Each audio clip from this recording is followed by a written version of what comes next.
Hello বন্ধুরা, কেমন আছো সবাই? আশা করি সবাই খুব ভালো আছো। তো দেখতেই পাচ্ছ আমি কচু ছুলছি। ভাবছো না যে এই কচু দিয়ে আবার কি করবে। তো আজকে এই কচু দিয়ে এমন সুন্দর একটা রেসিপি করব যেটা তোমাদের এটা দিয়েই পেট ভরে যাবে ভাত খেয়ে, আর কিছু খেতে দরকারও হবে না। মাছ মাংসকে বলবে ওইদিকে থাক। চলো, আমার কচুগুলো ভালো করে ছোলা হয়ে গেছে, কেটেও নিয়েছি। এবার ভালো করে ধুয়ে আমি এটা সেদ্ধ করে নেব 70% মতো। আর এটা পুরোপুরি সেদ্ধ করব না, কারণ এটা পরে আমার ভাজতেও হবে। দেখো সুন্দর সেদ্ধ হয়ে গেছে। এবার নুন হলুদ দিয়ে আমি ভালো করে মেখে নেব।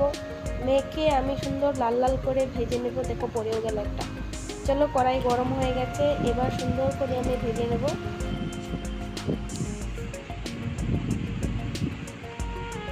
এটা আমি ভালো করে ভেজে নেব লাল লাল করে। যত সুন্দর করে ভাজা হবে গন্ধটা সুন্দর হবে। আর এই 3টে পেঁয়াজ আমি পেস্ট করব কেটে।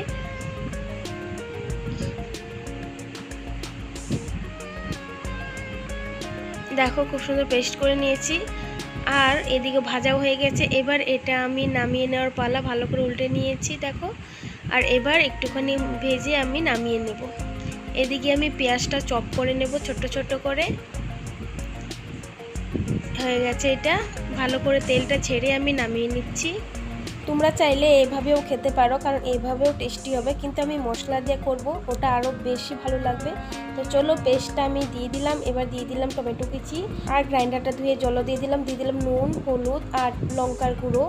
ঝাল ঝাল মশলা হবে এটা। এবার ভালো করে নাড়াচাড়া দিয়ে আমি ঢাকা দিয়ে দিব, যাতে মশলার উগ্র গন্ধটা চলে যায় আর জলটাও শুকিয়ে যায়। তো চলো, দেখো জল শুকিয়ে গেছে। আমি ভেবেছিলাম পোড়া লেগেছে, কিন্তু না, পোড়া লাগেনি। কি সুন্দর একটা হয়েছে।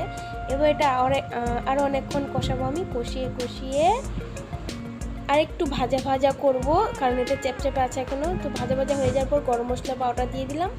এবার আমি নাড়াচাড়া দিয়ে ভেজে রাখা কচুগুলো দিয়ে দিচ্ছি। দিয়ে এবার কচুটার সাথে ভালো করে মিশিয়ে নেব। মিশিয়ে নিলে ব্যাস রেডি স্পাইসি কচু ভাজা, ঝাল ঝাল কচু ভাজা। এটা গরম ভাতের সাথে যা লাগে না, তোমরা রুটি দিয়েও খেতে পারো, কিন্তু আমি তো ভাতের নারী, আমি ভাত দিয়েই খাবো। টাটা।